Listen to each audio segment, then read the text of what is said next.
This is Sam. This is Jason. And this is Fight Study.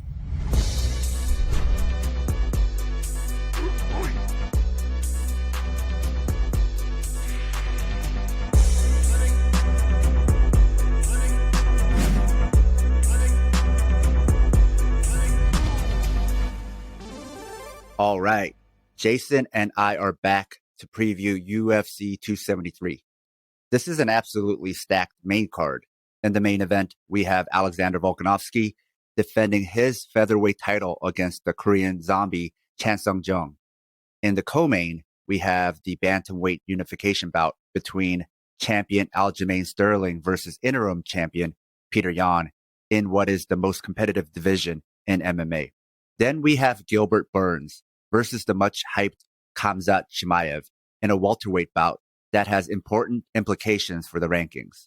So let's start with the background for the main event, Volkanovski versus Zombie. Zombie is finishing his camp at Fight Ready with Henry Cejudo, which is becoming a top spot for many fighters to finish out their camps. Zombie mostly trains in Korea, then would go to the MMA lab, but this time he's going to Fight Ready. However, he's still with his American striking coach, Eddie Cha. Since returning to the UFC, Zombie has had 4 big wins, but also 2 losses. What strikes me about his losses is that he lost to switch stance fighters, Brian Ortega and Yair Rodriguez. This is also Zombie's second shot at the title, the first time being against Jose Aldo, where he lost due to dislocated shoulder. Bokonovsky, on the other hand, does really well against switch stance fighters. So in a way, I think Zombie stylistically might be a tougher matchup than Ortega, except not nearly as durable nor as young. And as far as Volkanovski, he has not lost in the octagon. His only loss is back in 2013. Now, this being probably Zombie's last chance at the title, he has one advantage over Volkanovski, which is to save nothing for the rest of his fight career. I think he goes into this not thinking about defenses, but just being able to win this belt even just once. So he doesn't need to beat Volkanovski in a rematch. He just needs to beat him once and have the fight of his life. I think this is why he went to Fight Ready, as they are really good at game planning and tape study. Jason, what can Zombie and team do to beat Volkanovski? Oh, well, I'd be interested to see what they come up with, but Alexander Volkanovski is a tough egg to crack. I mean, he does so many little things well, and the term that I keep hearing used on Volkanovski is his layered offense. The first thing I would want to see Zombie do is clean up his defense. He's incredibly tough, but he's entirely too hittable. So he needs to diversify a little bit and not be so eager to entertain and be there to be hit, because Volkanovski still punches like a guy that weighed 200 some pounds or whatever he weighed at one point. A greater commitment to defense, but at the same time, you have to score on Volkanovski, or eventually he's just gonna pick you apart. Kicks, punches, it doesn't matter, or double legs, he'll mix it in. So you have to be. You got to be defensively responsible. You can't be there to be hit. You're going to have to try to mix it up as much as possible. And I just don't know if at 35, Zombie has that in him. But I think Fight Ready does some interesting stuff. And their attention to conditioning, game planning. I think if you're going to go anywhere to try to add a little more nuance to what it is you do as a fighter at age 35, I mean, I think that's probably the best choice he could have made. And I like that he kept the consistency of his striking coach also. I think that's going to be really, really important, because if you try to reinvent the wheel too much, then, now you just get a shitty wheel. And I think you need a little bit of consistency, given that, what Korean Zombie does well is he punches, he will walk you down. He creates good pressure situations. He finds that uppercut to throw that. Sometimes a slappy hook to set up the uppercut, or sometimes that left hook will rock you enough that he can just put that uppercut right behind it. And I'd be eager to see what they put together for Volk in this one. Now, you mentioned layered offense. What do you mean by that? Like, he just doesn't throw. He doesn't just start with one jab and then 1-2, and then his hands are moving, his body and his feet are moving, and it's not random movement.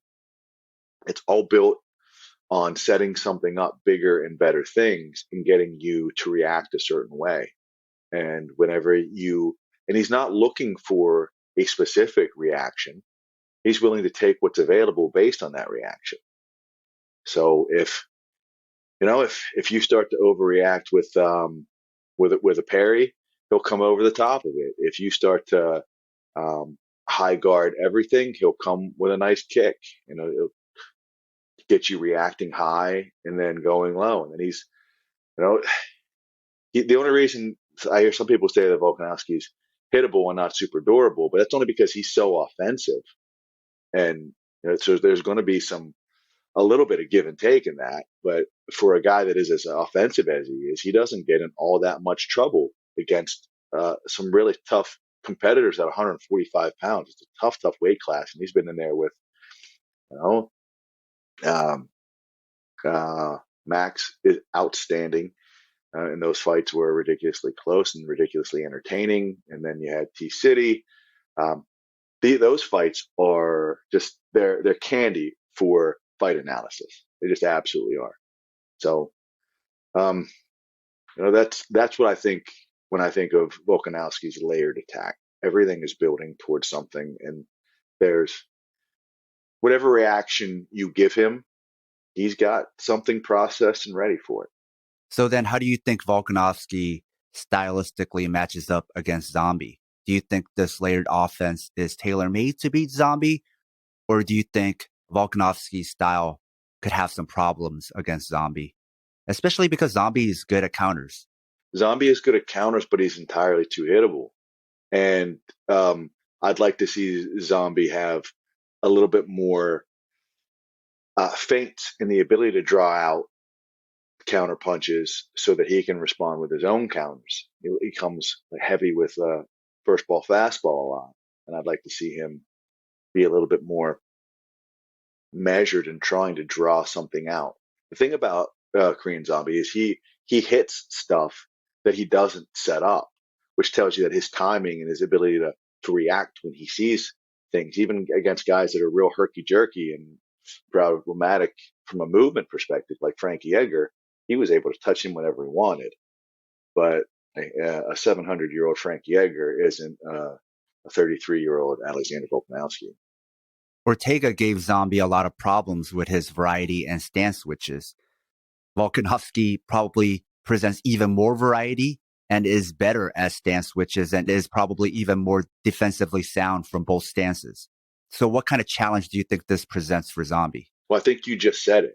Because he's so much more defensively sound from both sides, and he has a very good offense to where if you were watching it for the first time, it would take a seasoned analyst to say what you think he is naturally, righty or lefty, because he doesn't give up a lot defensively whenever he switches to the southpaw position.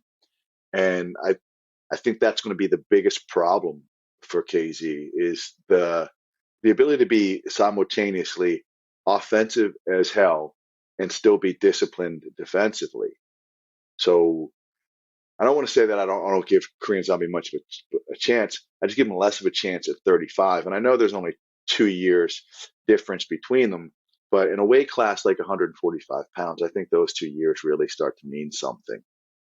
The Yair Rodriguez fight, like you said, posed some problems for KZ. And I think that the ability to fight out of both stances, to set almost everything he throws up. He sets up everything Bokonovsky does.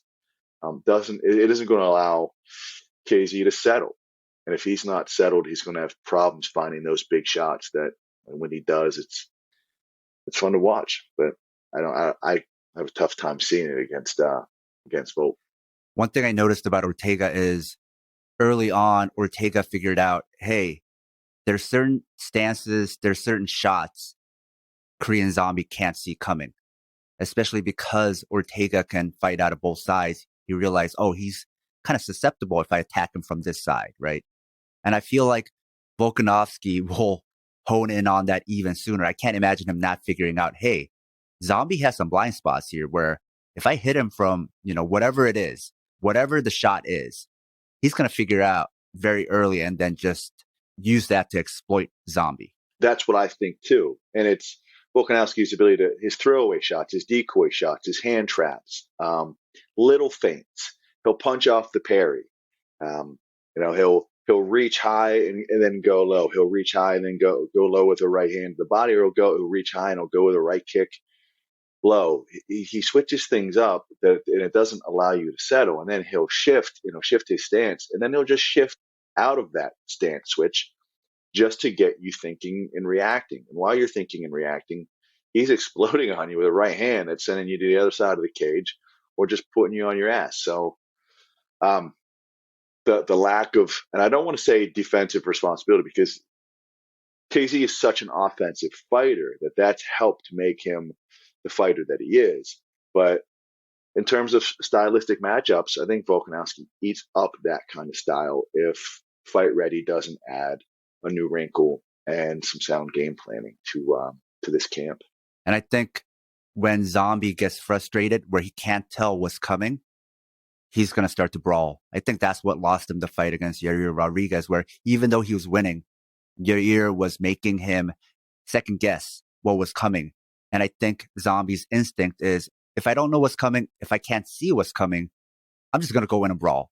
And that cost him. And I can't imagine him not doing that against Volkanovski, who is already very deceptive with his strikes. And I think because of wear and tear, I think Zombie can't see the shots coming as well as he used to. I don't think he can react to them as quickly as he used to. On top of that, he was never a great defensive fighter. So I think that might lead him to get frustrated and try to brawl with Volkanovski, which maybe he catches him off guard. And, that's the thing about brawling, right? It's kind of a suicide mission where maybe you win or maybe you die. Yeah, right. But you always hear people say that so-and-so has a puncher's chance, even if they're like not a great striker. But conversely, you don't ever hear anyone who's just a terrible grappler having like a guillotine chance. Like it's a punching can be a hell of an equalizer, and KZ can punch. But I think to your point, and it's an excellent one, is the punches that he doesn't necessarily see coming. And when we talk about a layered attack, decoy shots and just hand checking and hand fighting and getting you looking different ways is what Volkanovski does so well. And he even did that well against Max Holloway. And Max Holloway is one of the most complete fighters in both an offensive and defensive perspective. And it has to do with some of the tools that in length and some of the tools that Holloway has. But Volkanovski is able to figure that shit out on the fly. And he's really, really good at it. And I think he's going to be able to do that against KZ with relative ease, unless he runs into something, which I almost hope. And look, I love Volkanovski, I really do, but I almost hope he runs into something early to make this more of a competitive fight, because I love watching KZ fight too.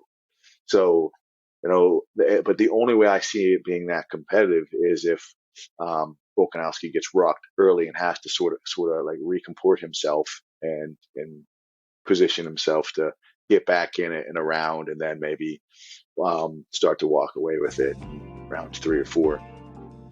A note to our loyal listeners: if you love the Southpaw Project, please support us and help us get paid for our labor by financially supporting us on Patreon. This will give you access to exclusive bonus content, as well as our private chat group on Discord. Show your Southpaw solidarity by supporting us at patreon.com/southpawpod.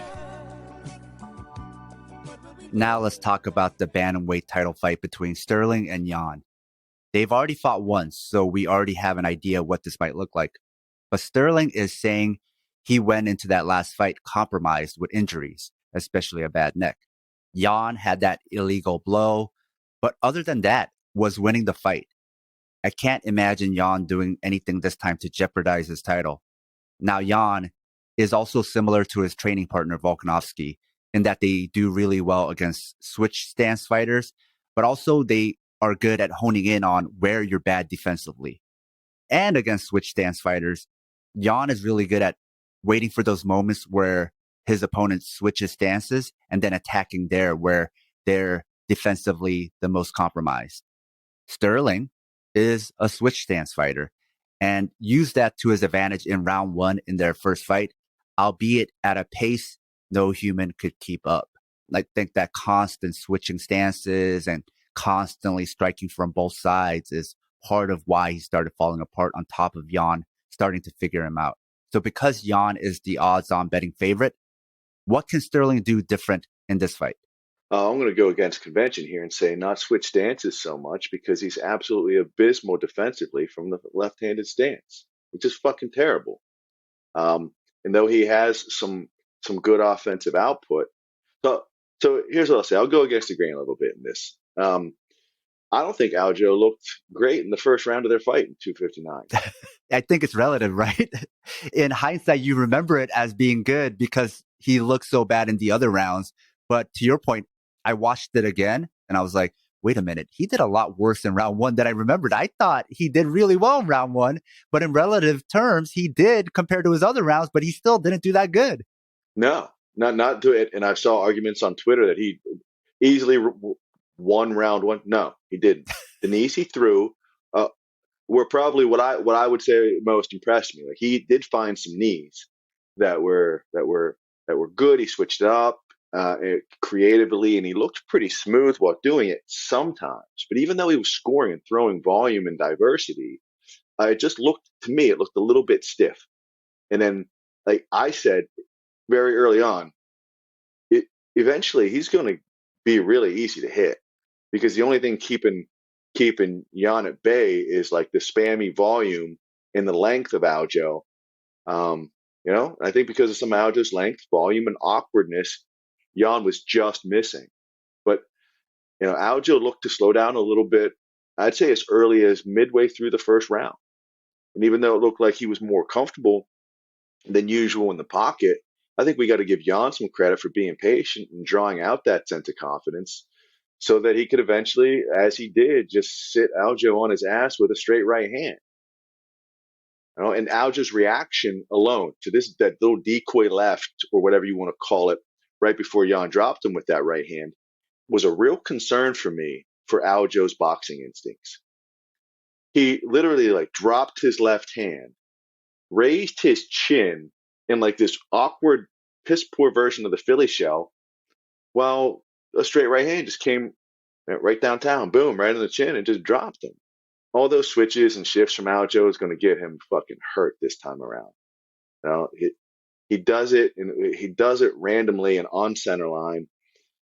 And I got a lot of concern for Aljo because all of Jan's near misses and even the big kicks and other shots that Aljo was landing had him falling all over the place. And those were the better rounds that Aljo had. So here's the last thing I'll say, because I don't want this to seem like I'm really shitting on Aljo, because if he takes his back, he might be able to end this in round one, just like he did against Sandhagen. But I don't like how square Aljo's shoulders and chest get, which is really strange to me, given how staggered and wide Sterling's stance is. Like, his legs are far apart in like a Sugarfoot stance, but for his chest and shoulders to be so awkward, or to be so square, it's awkward as fuck, man. It really is. Oh, I don't know if you noticed that, but it's like you don't have, now all of a sudden both arms are equal length and you're incredibly hittable. And Jan was starting to pick that up throughout the fight. And Jan's strength, wrestling defense, striking defense, setups, reads, like those are all things that, short of Aljo backpacking him, I think we're going to see a very similar version of what we saw last time, regardless of the neck injury or not. I had the same surgery that Aljo had. I have cervical disc replacement at C5-6, and I got 2 fights in after that, and that's all I could do. I got some left side of my body weakness and some peripheral nerve damage and other things going on. So it's not a surgery you could just bounce back and you're 100% again. No, and even if you do have days where you're 100%, that area, I mean, there's scar tissue, there's additional swelling, there's how your body responds to dehydration in an area that was now has the connective tissue removed. And if you do have a bout of inflammation that tends to go to that area, that's why I mostly quit drinking, because anytime I would have more than 3 beers, I would get the world's worst headache right where I had my neck surgery, right through my neck. Yeah, so I'd get a greater degree of inflammation, and I like everybody's different. I'm not saying that's going to happen to Aljo, but to think that, oh, you have that surgery and that there's not a greater need for anti-inflammatories or at least an inflammatory consideration is fucking crazy. Everyone asks, oh, he's great now. He's going to be fine. I hope he is, because I wouldn't wish that kind of pain and discomfort. And you've had neck injuries and neck issues. You know how it is. I hope for like team bad neck, like I hope Aljo absolutely beats the shit out of Jan. Like that. I just, from a technical and analytical perspective, I don't necessarily see it. And, or maybe I'm wrong. And maybe some of the deficiencies I saw in rewatching their fight multiple times was me nitpicking a little bit. And maybe it's true that Aljo was pretty badly compromised, and that's why he sort of fell apart in there. But my guess is that whether I want to see him fail or not, Jan is the real deal. To your point about his stance where he gets real squared up, I felt like he was doing that to reach with both hands like a zombie, to either just grab both wrists and just start hand fighting like that, which isn't smart against Peter Yan, because then that's when you're going to get popped, which is what happened a lot. But also, I think he was anticipating. Like, I think he was partially doing that because Jan has this high guard. So he's like, oh, his hand is up, so I can't get punched, so I'm safe. So he's already like turning his shoulder so his rear hand is closer to landing the shot, right? And he's just waiting for him to drop his hands so he could just pop him one.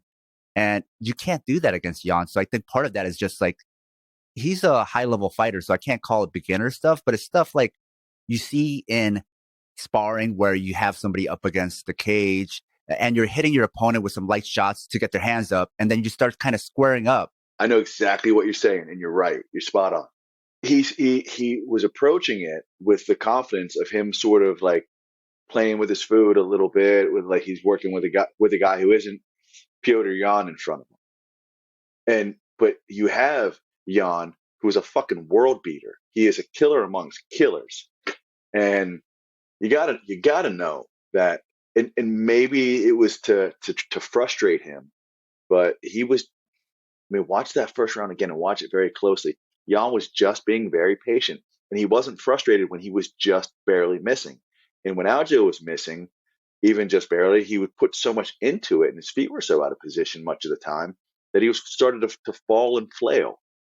And to me, Jan, even though some people say he lost that first round, I don't think so. Someone throws 80 punches that don't do a thing, and Jan throws 22 or whatever he threw, and sets Aljo on his ass, and then like takes him down off a few kick catches and gets up with relative ease, tells me that he's just processing the information of what Aljo does best and having really seemingly no concern for it whatsoever. So I'm not sure how you watch that with the sound off, and even with the sound on, I don't see giving that first round to Sterling. I just don't.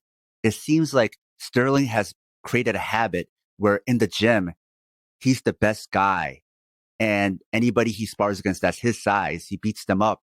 So he's used to striking against somebody who's cowering against him. And those are things that you do when your opponent is cowering. And it's like, Jan wasn't cowering. He was waiting. Yeah. And I'll be honest with you. You're right. You're right. Because I coached at Longos for over a year, and they're one of the worst defensive teams I've ever seen that is that successful at a high level. Their offense is really, really good, but defensively, not so much.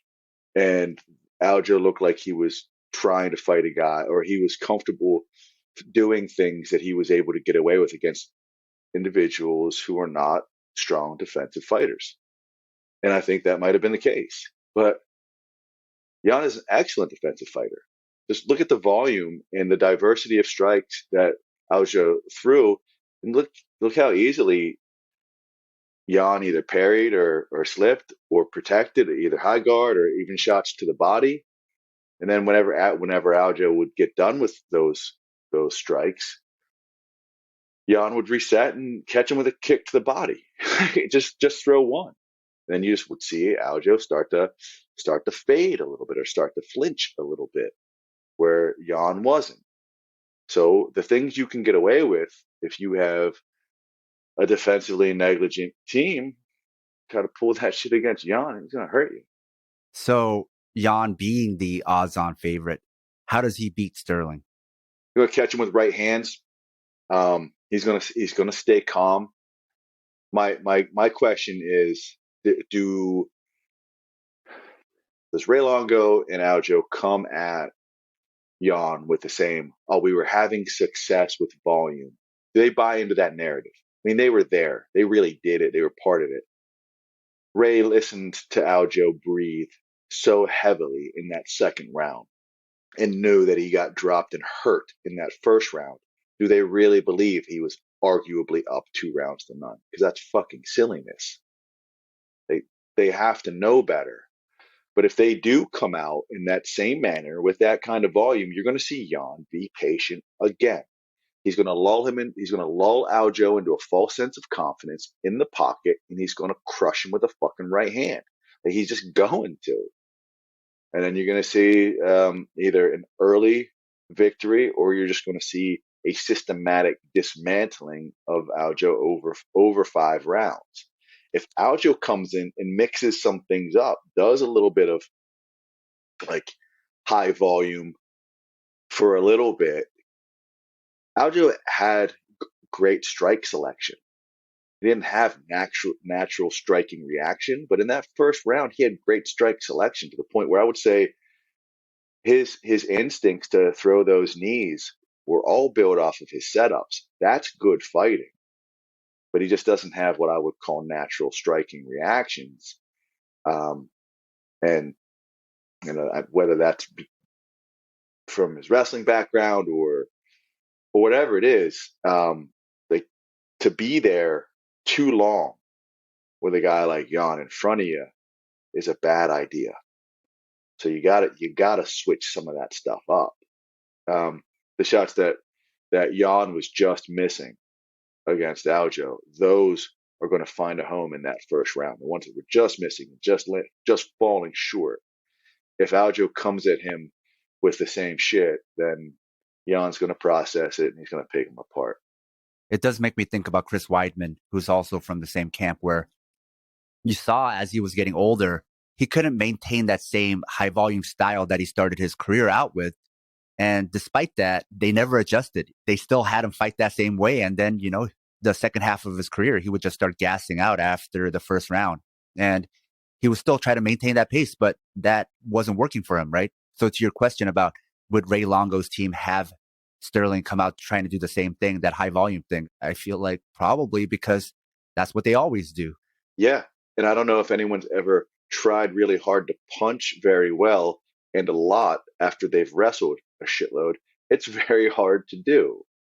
Now we're talking about one that is a precision-based, reactive, less anaerobic system in striking versus like a more of a gross motor movement and a more anaerobic energy system in wrestling. And then, it's like, try to thread a needle after you just get done maxing out your deadlift. Your hands are going to be shaky. You're going to be all over the place. It's going to be really hard, or just do deadlifts with 135 till failure, then try the same experiment. Obviously, they're a little bit different, but one, you sort of get what I'm saying by that analogy. And to think that Aljo, who's always had some sort of cardio problem, because wrestling is incredibly tiring. It just is. And we're not in three round fights anymore, in 5-round fights. So you have to be a little bit more selective. But I will say this, Aljo's gas tank is pretty solid for someone who is as big as he is for the weight class, and fight style is volume, dynamic strikes, and a heavy wrestling attack, it's actually really good. But like, you can't really say, hey, you have bad cardio if you try to sprint a marathon. Like, the body's just not built to do that well. So I think that's what they have to sort of understand, unless they got like EPO in the Cutman kit. Like, there's some shit you got to consider. Like,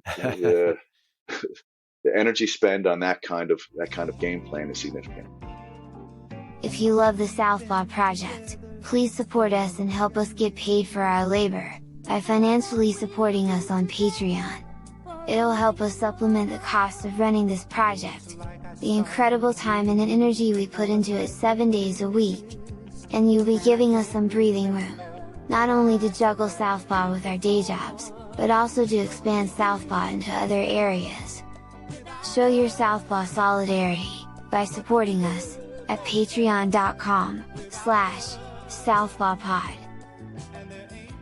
Lastly, we have Gilbert Burns versus Kamza Chimaev. Despite having very little footage to work with, the odds are stacked in favor of Chimaev. Because of that, I feel like whatever we say about this fight will be pure speculation, because we know what Burns can do, but we don't know what Chimaev can do. Burns is really good at using jiu-jitsu to get back up, but he's also very small for welterweight. But he can crack and doesn't seem to be weak for the division. Chimaev is very big and also fights at 185. So Jason, how do you see this fight playing out? And what are things about Chimaev you're curious about? I love this fight. I do. And I do really like Burns, and I hate that he's been written off so easily. But at the same time, I'm so sort of enamored with the mythology that is the Kamza at this point. Is he that good? I mean, and I watch it, and he's always doing like really good shit. When he took down the one guy, and he just like kept lifting him and bouncing him to the fence, like it was so, like, it was nothing. And then, like, who else did he fight? Li Jinglang, and he just abused him, and you're like, holy shit, man. The first time around, I didn't notice when he was picking him up and carrying him to the cage, he was talking to Dana White while he was doing that. But that's how much time and security he had in his hold. It's amazing, isn't it?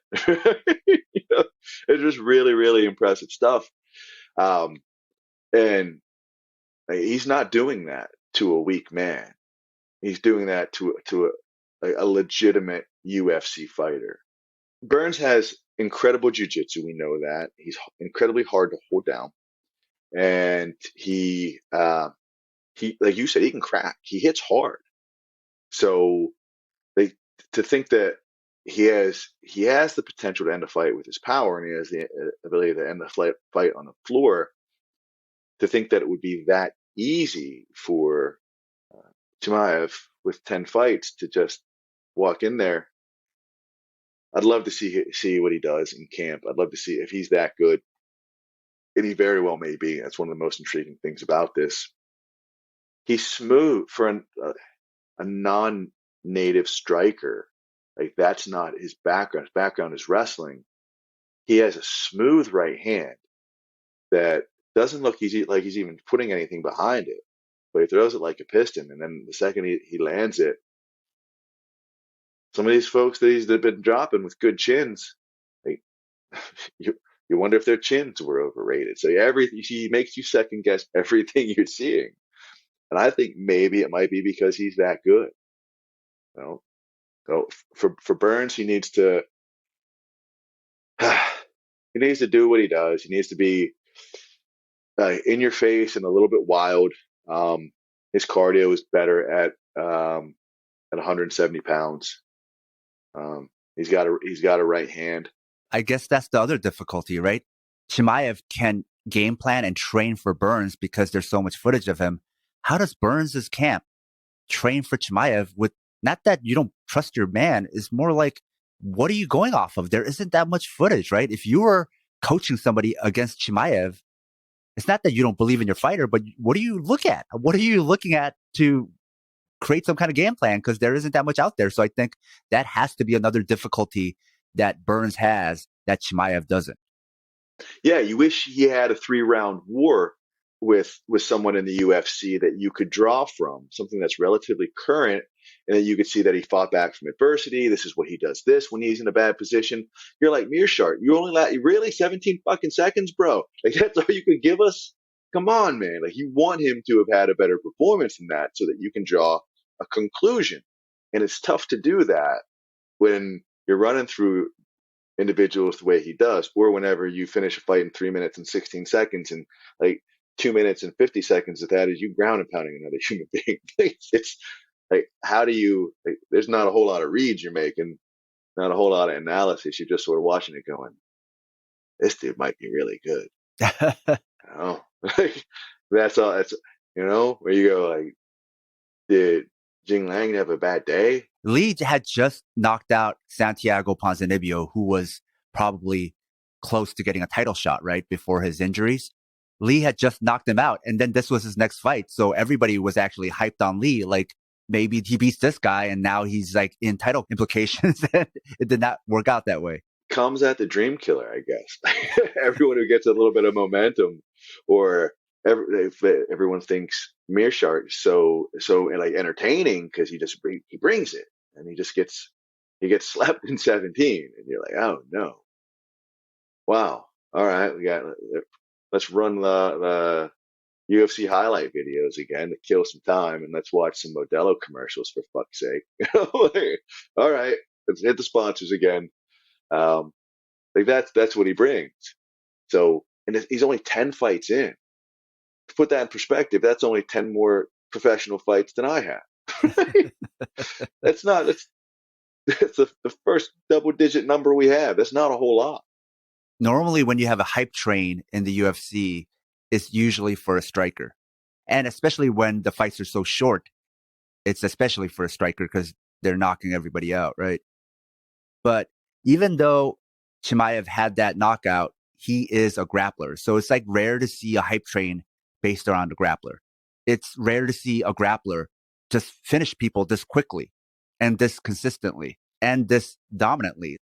That's what's intriguing is the hype train is based around a grappler, except this time he's matched up against a world champion grappler who's pretty good at wrestling, but really good at submissions, submission defense, but also using submissions to create sweeps and creating opportunities to get up. Like against Damian Maia, he went for a leg lock because he was on the ground, but he was not going to actually attack that leg lock. He was only using the leg lock to get to a single leg and then get back up, right? So he knows how to use submissions, not just to use them to try to submit you, but to get back up. So that's the other intriguing part is a hype train grappler against somebody who is bona fide, we know is a good grappler, right? So what does that look like? And Burns has continued to improve his wrestling. Burns' wrestling is no longer just, I mean, it's a little spammy because he's a natural jiu-jitsu player, but now he's hitting some legit stuff against K, some good singles, some good transitions where he's not just kind of hanging and grabbing. He's getting much better at finishing shots against the cage with legitimate wrestling as opposed to just, like I said, just pulling and falling like shit jiu-jitsu style takedowns. And with that, he's able to control better where the fight is taking place while on the mat. So another thing that throws me off is I know a good deal about amateur wrestling on the international scene, almost to the point where it's almost odd calling it amateur wrestling because there's nothing higher than that, but it's the highest level. But how good is Swedish wrestling? Because Kamza makes it look really, really good. And without the body of work to pull from, without the established cage time, and seeing him go into deep waters and really have to work for a win, it's tough to really know. Can't really gauge it. Whereas you think, like you said, we can. It's not hard to get a beat on Gilbert Burns because there's a large body of work out there, and we know what he's capable of. We don't have that same data set for Kamza. Just don't. I think Burns isn't really going to shoot for takedowns. I think Burns is probably more confident that he's a better striker than Chimaev. and is just going to try to stand with them. And I think that might actually work against him, because that might be when Chimaev takes him down. If the hype train is real, and we know Usman can take a punch, and he got sat down by Gilbert Burns. Yeah, what does it look like if Chimaev gets cracked? Does he even have a chin? We don't even know if he has a chin. No. And it took me like 14 minutes to watch all the UFC footage on him. That's all that's really available. But I think it's really, really good matchmaking. I'm always hard on the UFC with their matchmaking. I think this is good matchmaking. It's a good test. Burns at 20-4 and comes in at 10-0. You would think that he's only 10 fights into a career, but I think it's a fight that if you want to see where he truly is as a legitimate mixed martial artist in the UFC's 170-pound division, this is the fight to do so. This is it. And then if he comes out of this if he bests Burns and he does it with relative ease, even if it's really competitive, you realize that he can hang in there with, MMA math being what it is, but this is a fighter who was able to drop Usman and able to beat Stephen Thompson. Wonder Boy's always a tough nut to crack. So, yeah, we'll see. I guess that's what makes this fight exciting, is after that fight, we'll know if Chimaev is the truth or not. Gilbert Burns will show us. Yeah, I think he will. And Gilbert Burns at 170 pounds seems to bring the best out of a lot of the people he fights. And if they don't, they'll fold. So when I say from a matchmaking perspective, I think this tells us what Kamzat's got. He either has like otherworldly talent that's, what do they say, cream will rise to the top, or whatever metaphor you want to throw in there. Or like, is he grizzled enough if he's pushed to be able to push through some adversity against someone who can either put your lights out or choke you out in Burns? So I think these are questions that'll get answered. And these are questions that I'm really interested in seeing unfold. Cool. That's it for this episode. We'll be back next week to talk about the results. If you like what Jason and I do, make sure to support us on Patreon. See you next week. See you, folks.